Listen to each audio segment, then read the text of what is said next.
Okay guys, we need to figure out how to design this park layout task using the draft model. So let's start with the goal. What are we trying to achieve here?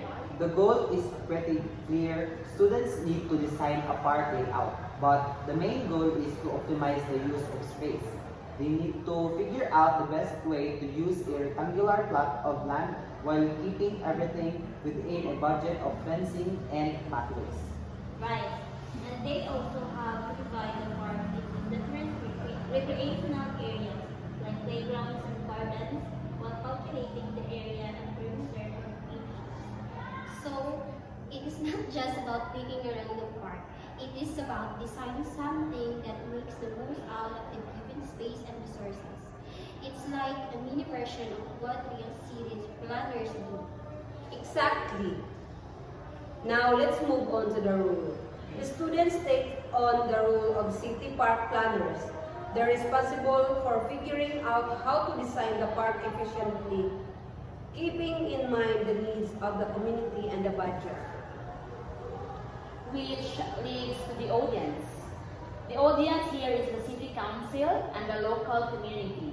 So they have to present their design to people who will decide if it's good enough to move forward. That adds a layer of accountability, right?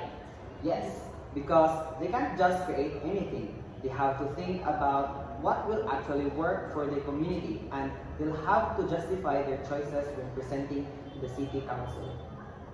That brings us to this equation. The city has allocated a specific plot of land. The students need to figure out how to divide that space into different areas and create a functional park while staying within the budget.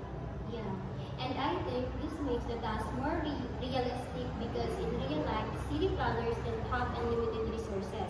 So, adding that constraint really pushes them to think creatively. Agreed. Next is product. What do you think the final output should look like? So the product is a scale diagram of the park layout, right? So they'll need the perimeters of each section they designed.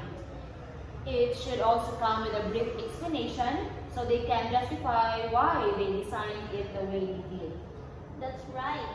The diagram should be accurate, and the explanation should cover why certain areas are larger or smaller and how they balance space with the budget. And finally, standards. This is about making sure the layout is mathematically sound. The area and perimeter calculation need to be correct, and the design should use the space efficiently. Yeah, they cannot just slug together a design and call it a day. The measurements have to make sense geometrically, and they need to show that they are using all the space effectively without wasting any.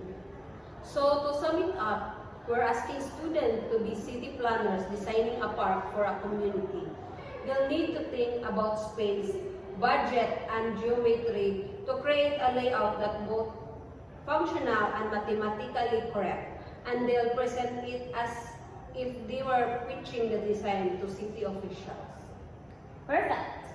I think we've got all the parts of drafts covered. This task should really help them apply their geometry skills in a real-world context. Definitely, I'm excited to see what kind of designs they come up with. Yeah, thank you.